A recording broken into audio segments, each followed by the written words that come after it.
আসসালামু আলাইকুম সম্মানিত খামারি কৃষক ভাইরা, আপনারা যে যেখান থেকে আমার এই ভিডিওটি দেখতে পারছেন, আমি সবাইকে জানাই ঘাসের মেলা কৃষি খামারের পক্ষ থেকে আন্তরিক শুভেচ্ছা এবং অভিনন্দন।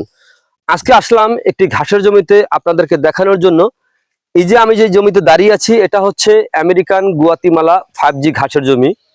এই ঘাসটা কিন্তু আপনার যে কোনো মৌসুমে রোপণ করতে পারেন অথবা যে কোনো মাটিতে রোপণ করতে পারেন। যেমন আপনার এঁটেল মাটি, বেলে মাটি, দোআঁশ মাটি, এরকম মাটিতে রোপণ করতে পারেন। কিন্তু হ্যাঁ ভাই, এই ঘাসটা যে জমিতে জোয়ারে পানি হচ্ছে আবার চলে যায়, এরকম জমিতে আপনি রোপণ করতে পারবেন। এটা হচ্ছে পাতাযুক্ত রসালো স্বাদযুক্ত ঘাস, আমেরিকান গুয়াতিমালা হাইব্রিড ঘাস।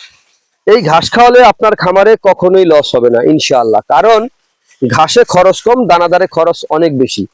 তো আপনি যদি গরু অথবা ছাগলের খামার করতে চান, তো গড়ার পূর্বে কিন্তু আগে ঘাস চাষ করবেন, তারপরে খামার করবেন, তাহলে কিন্তু আপনার খামারে সফলতা আসবে ইনশাআল্লাহ। আপনি দেখা যায় গরু ছাগল আপনার খামারে উত্তোলন করেছেন, কিন্তু এখন আপনার ঘাস নাই, আপনি খাওয়া মানটা কি? এরকম দেখা যায়। ঘাস ছাড়া কিন্তু অনেক ভাই শুনেছি, ভাই গবাদি পশু তো পালন করলাম ভাই, ঘাস তো এখন নাই, এখন কি করব? এখন খাওয়ানোর উপায় কি? ওই ক্ষেত্রে কিন্তু আপনি লসে পড়ে যাবেন। তখন দেখা যায় আপনার ঘাস কেজি হিসাবে কিনতে হবে, অথবা আপনার গবাদি পশু যেই টাকা কিনেছেন তার সেই লসে বিক্রি করে দিতে হবে। এরকম সমস্যায় আপনার পড়তে পারেন। আগে ঘাস চাষ করবেন, গবাদি পশু পালন করতে কোনো সমস্যা হবে না। এরকম ঘাস যদি থাকে, তাহলে আপনার গবাদি পশু আপনি পালন করতে একেবারে সহজে পালন করতে পারবেন। আপনার এই ঘাস যদি আপনি 10 মিনিট ঘাস কাটেন, 10 মিনিট ঘাস কাটলে কিন্তু যত বড় আপনি শক্তিশালী লোক হন, একটি বোঝা আপনি উসকে মাথায় নিয়ে পারবেন না। এত পরিমাণে ঘাসগুলা ওজন, এক একটা ঝোপায় প্রথমত রোপণ করলে 40 থেকে 60 কেজি প্রথমে আপনার হয়ে থাকে। একবার কাটবেন, তারপর দেখবেন 70-80 কেজি হবে, তারপরে কাটবেন দেখবেন প্রায় 80 থেকে 120 কেজি পর্যন্ত হয়ে থাকে এর এক একটি ঝোপায়। এই ঘাস আপনার একটা গরুতে কয়টা ঝোপা খেতে পারবি? প্রথমত রোপণ করলে একটি ঝোপায় কিন্তু একটা গবাদি পশুর জন্য সারাদিনের খাবার হয়ে যায়, যত বড় গরু হোক। কারণ একটি ঘাসের ঝোপা যদি আপনি 40 কেজি ধরেন, আপনার আর না হোক 40 কেজি ঘাস ধরেন, আচ্ছা 40 কেজি ঘাস কি চারটিখানি কথা?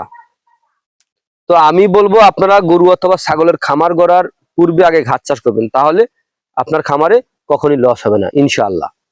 তো এই ঘাসটা আপনি দেখা যায় অনেকে প্রশ্ন করে, ভাই আমার বাড়ি তো অনেক দূরে, আমি এই ঘাসটা কিভাবে সংগ্রহ করবো? ভাই, এই ঘাসটা সংগ্রহ করতে চাইলে আপনি আমার স্থানে আসতে হবে না, আমার বাড়িতে আসতে হবে না, অথবা আমারও যেতে হবে না। কুরিয়ারের মাধ্যমে আমরা সারা বাংলাদেশে ক্যাশ অন ডেলিভারি দিয়ে থাকি। আমরা কুরিয়ারের মাধ্যমে আজকে পাঠিয়ে দিলে, বিকালে পাঠিয়ে দিলে, একদিন মাঝখানে যায়, তারপরের দিন আপনি হাতে পেয়ে যাবেন, বাংলাদেশের যে কোনো প্রান্তে হোক। তো এই ঘাসটা কিন্তু আপনার বিচিবিহীন ঘাস, ফুলবিহীন ঘাস। এই ঘাসে কোনো বিচি অথবা ফুল হয় না। চাইলে কিন্তু আপনি ঘরে বসে ওই ঘাসের কাটিং অথবা চারা সংগ্রহ করতে পারেন। সংগ্রহ করতে চাইলে আমার স্ক্রিনে দেওয়া নাম্বারে যোগাযোগ করবেন। আমার নাম্বারে ইমো আছে, হোয়াটসঅ্যাপ আছে, চাইলে সরাসরি দেখেও এই ঘাসের কাটিং সংগ্রহ করতে পারেন। শুধু এই ঘাস না, যে কোনো ধরনের ঘাসের কাটিং, যেমন ইন্দোনেশিয়ান স্মার্ট নেপিয়ার ঘাস, জারা ওয়ান, তাইওয়ান সহ যে কোনো ধরনের ঘাসের কাটিং এর জন্য আমার স্ক্রিনে দেওয়া নাম্বারে যোগাযোগ করবেন।